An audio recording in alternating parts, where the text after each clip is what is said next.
Hello viewers, welcome to my channel. कैसे हो आप लोग? आई होप आप लोग काफ़ी अच्छे होंगे। आज हम क्लास 10th का chapter number 4 quadratic equation solve करेंगे। सबसे पहले हमारा इंट्रोडक्शन पार्ट है। यहाँ पर इंट्रोडक्शन पार्ट में क्वाड्रेटिक इक्वेशन सबसे पहले होता क्या है, तो क्वाड्रेटिक इक्वेशन ये होता है ax² plus bx plus c equal to 0। ध्यान रखना है कि क्वाड्रेटिक इक्वेशन बोल रहा हूँ तो इक्वल टू 0 है। अगर मैं बोलूँ कि यहाँ पर क्वाड्रेटिक पॉलिनोमियल या linear equation in one variable polynomial, तो उसमें क्या होता है, ज़ीरो नहीं होता। यानी पॉलिनोमियल्स जो होता है वो ज़ीरो के इक्वल नहीं होता। और यहाँ पर क्वाड्रेटिक इक्वेशन अगर मैं बात करूँगा तो इक्वल टू 0 होता है। जैसे कि इसमें अब यहाँ पर देख लो, अगर मैं कोई क्वेश्चन ले रहा हूँ यहाँ पर 2x² plus 3x plus 5 equal to 0 है, तो यहाँ पर क्वाड्रेटिक का मतलब ये होता है कि हाईएस्ट जो पावर हो x से, x की जो डिग्री हो वो क्या हो 2, तो हाईएस्ट डिग्री अगर 2 है तो वो क्वाड्रेटिक इक्वेशन है इक्वल टू 0।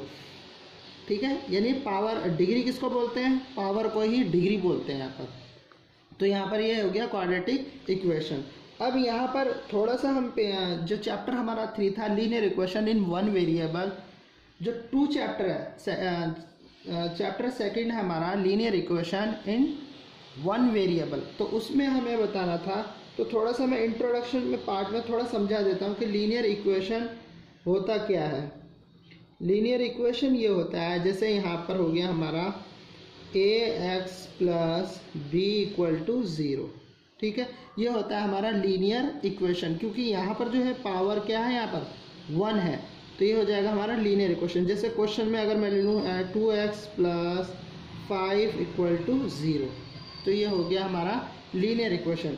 इसी तरीके से थर्ड पॉइंट होता है हमारा क्यूबिक पॉलिनोमियल, क्यूबिक इक्वेशन।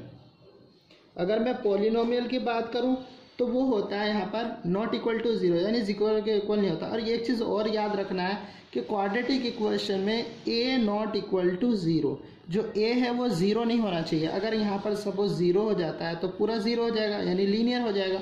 तो इसलिए इसमें याद रखना है कि क्वाड्रेटिक इक्वेशन में a नॉट इक्वल टू 0 होता है। और क्यूबिक इक्वेशन में ये हो जाएगा ax³ plus bx² plus cx plus d equal to 0। ये होता है क्यूबिक इक्वेशन का फॉर्मूला। यानी हाईएस्ट जो डिग्री है उसकी 3 होनी चाहिए, और यानी डिग्री अगर हाईएस्ट 3 है तो वो क्या होगा, क्यूबिक इक्वेशन होगा इक्वल टू 0। ये समझ में आ गया 3 पॉइंट। अब जो चैप्टर हमारा 4th है, इस चैप्टर में 3 चीज़ के बारे में पूछा गया है जो सॉल्यूशन हमें करना है। यहाँ पर तो ये पता चल गया कि क्वाड्रेटिक इक्वेशन, लीनियर इक्वेशन और क्यूबिक इक्वेशन क्या होते हैं। इसके बाद जो है यहाँ पर एक क्वेश्चन और मैं लिख लेता हूँ इस तरीके से, 5x² plus 3x plus 5 equal to 0। ये हो गया हमारा क्यूबिक इक्वेशन। अब जो हमें जो सॉल्व करना है सिलेबस में ये है कि फैक्टराइजेशन मेथड से, बाय सॉल्विंग फैक्टराइजेशन मेथड। एक तो हमें सॉल्व करना है फैक्टराइजेशन मेथड, एक हमें करना है फैक्टराइजेशन मेथड से, और क्वाड्रेटिक, दूसरा जो हमें सॉल्व करना है क्वेश्चन को क्वाड्रेटिक फॉर्मूले से सॉल्व करना है। तीसरा जो पॉइंट है हमारा नेचर बताना है, नेचर ऑफ रूट्स बताना है। ये मैं सिलेबस लिखवा रहा हूँ यहाँ पर। जो सिलेबस है 2021-2022 में जो आने वाला है वो नेचर ऑफ रूट्स फाइंड करना है, और डिस्क्रिमिनेंट, ठीक है, डिस्क्रिमिनेंट। ये जो पॉइंट है ये हमें 3-4 पढ़े, यानी ए फर्स्ट होगा factorization, quadratic formula, nature of roots और डिस्क्रिमिनेंट। ये हमें 4 चीज़ इस चैप्टर 4 में पूछा गया है। तो अब हम यहाँ पर सॉल्व करेंगे। एक क्वेश्चन है, जैसे यहाँ पर 3x² minus 5x plus 2 equal to 0। अब इसको हमें सॉल्व करना है बाय फैक्टराइजेशन मेथड से। अब यहाँ पर ध्यान दो, इसी इक्वेशन को हम फैक्टराइजेशन मेथड से सॉल्व करेंगे, इसी को ही क्वाड्रेटिक फॉर्मूला से भी सॉल्व करेंगे। तो दोनों का जो आंसर होना चाहिए वो सेम आएगा। ठीक है, ये ध्यान रखना है।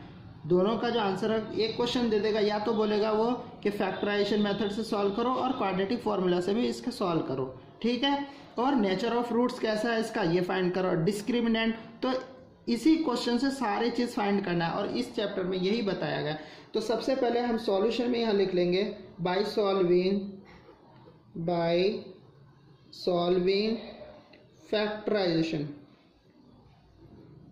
फैक्टराइजेशन से हमें क्या करना है, इसको सॉल्व करना है। तो सबसे पहले देखो यहाँ पर 3x² minus 5x plus 2 equal to 0। Factors कैसे करते हैं, जो ये वाला डिजिट है इसकी मल्टीप्लाई करना है हमें 2 में, तो 3 2 6, मैं यहाँ पर लिख लूँगा 6x²। अब इसके ऐसे दो फैक्टर्स करने हैं ताकि हमारा क्या आ जाए, मल्टीप्लाई करने पे तो 6x² आए और जब मैं ऐड करूँ तो क्या आना चाहिए, माइनस का 5x। तो यहाँ पर देख लो 3x और 2x मैंने ले लिया। 3x अगर मैं इन दोनों की कर दूं मल्टीप्लाई तो 3 2 6 और x की पावर 1 तो क्या हो जाएगा x², यानी 6x² हो जाएगा। और अगर इन दोनों को कर दूं, अगर मैं दोनों पर साइन लगा दूं माइनस का, माइनस कैसे लगा रहा हूं, क्योंकि माइनस का साइन यहाँ पर है, तो माइनस का साइन दोनों में लगाएंगे जब भी ऐड होगा 3 + 2 5 और x यहाँ आ जाएगा। तो जो ये वाला डिजिट है 5x -5x, इसकी जगह हमें ये दोनों फैक्टर्स लिखने हैं, तो यहाँ पर आ जाएगा, ये भी एज इट इज़ आएगा, 3x² एज इट इज़ आएगा और इस 5x की जगह ये दोनों डिजिट लिख देंगे, 3x minus 2x plus 2 equal to 0। ये हो जाएगा हमारा। इसके बाद है अब यहाँ पर जो है इन दोनों में से कॉमन, इसमें से कॉमन क्या आएगा, इसमें से कॉमन क्या आएगा वो लेना है। तो कॉमन कैसे लेते हैं, देखो यहाँ पर 3x² को मैं लिख सकता हूँ यहाँ पर 3x और x, और इस 3x को क्या लिखूंगा मैं, यहाँ पर लिखूंगा, यहाँ पर हो जाएगा x और 3, देखो सॉरी यहाँ x और यहाँ पर 1, ठीक है ना।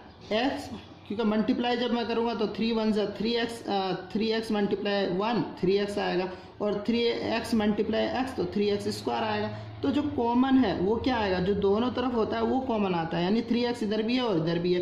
तो मैं यहाँ पर ले लूँगा 3x कॉमन, तो इधर से यहाँ पर x 2 बार है, यानी 3x और x, तो इधर से क्या बचा, x बचा और इधर से क्या बचेगा 1। अब इधर से माइनस का 1 मैं कॉमन, माइनस का 2 कॉमन लूँगा, तो इधर से क्या बचेगा x और माइनस का 1 इक्वल टू 0। ये हो गया।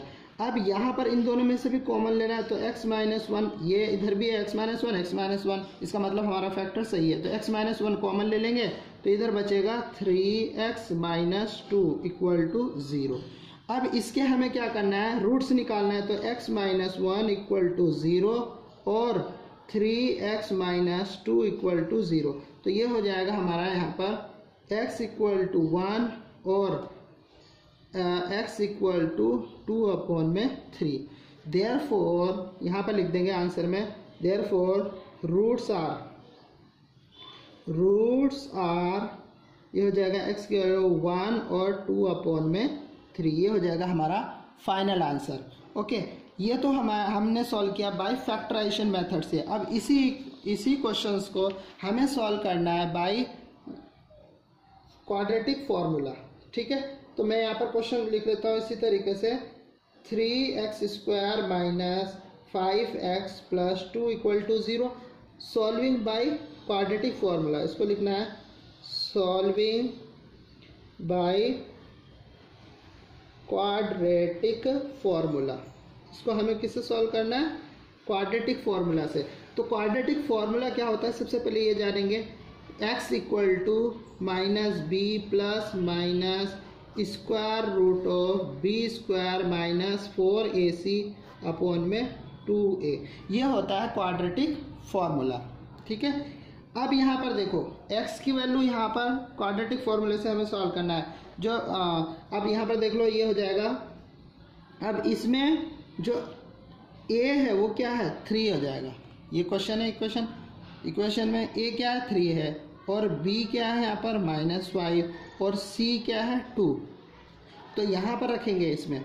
अब x b की जगह क्या रखोगे, माइनस, पहले से ही माइनस है और माइनस इसमें भी है, plus minus square root of b क्या है यहाँ पर -5, तो यहाँ पर -5 का स्क्वायर -4 मल्टीप्लाई a क्या है यहाँ पर 3 और मल्टीप्लाई c क्या है यहाँ पर 2 है, इस तरीके से। और ये हो जाएगा पूरे के नीचे 2 मल्टीप्लाई ए की जगह यहाँ पर रख देंगे हम 3, ठीक है। तो ये हो जाएगा x equal to minus minus plus हो जाएगा, तो 5 हो गया plus minus square root of 5 5 ज़ा 25। अब यहाँ पर देखो -5 का स्क्वायर है, तो इसको कितनी बार लिखोगे, -5 को 2 टाइम्स लिखना, तो माइनस से माइनस कैंसिल हो गया, तो ये हो जाएगा 25, तो यहाँ पर रख दूंगा मैं 25। अब 4 3 ज़ा 12 और 12 2 ज़ा 24 अपॉन में यहाँ पर आ जाएगा 6, ठीक है। इसके बाद आता है हमारा x equal to 5 plus minus. अब 25 में से अगर 4 माइनस करूँ तो स्क्वायर रूट ऑफ 1 आएगा, और 1 का मतलब स्क्वायर रूट ऑफ 1 का मतलब क्या होता है 1, तो मैं लिख दूंगा यहाँ पर 1 अपॉन में 6 हो जाएगा। अब यहाँ पर हमें क्या करना है, एक बार तो करना है प्लस 1 अपॉन में 6, और एक बार लेना है 5 माइनस 1 अपॉन में 6। एक बार प्लस किया हमने, प्लस माइनस है तो एक बार प्लस करना है, एक बार माइनस करना है, तो ये आ जाएगा हमारा 5 प्लस 1 6, 6 अपॉन में 6, और इधर हो जाएगा 4 अपॉन में 6। तो x की वैल्यू इक्वल टू ये हो जाएगा 1, और इधर क्या आ जाएगा, इससे कट कर दो 2, और नीचे आ गया 3, तो ये हो जाएगा 2 अपॉन में 3। तो देखो इसका भी आंसर क्या आ गया, therefore roots are x equal to 1 और 2 अपॉन में 3। ये आ गया हमारा फाइनल आंसर। तो मैंने बताया था यहाँ पर quadratic by solving factorization method से किया था, तो आंसर इसका आया था 1 और 2 अपॉन में 3। और इसी तरीके से जब हमने किया सॉल्विंग में क्वाड्रेटिक फार्मूले से, क्वाड्रेटिक जब फार्मूले से हमने सॉल्व किया था यहाँ पर, तो ये आ गया हमारा 1 और 2 अपॉन में 3, ठीक है।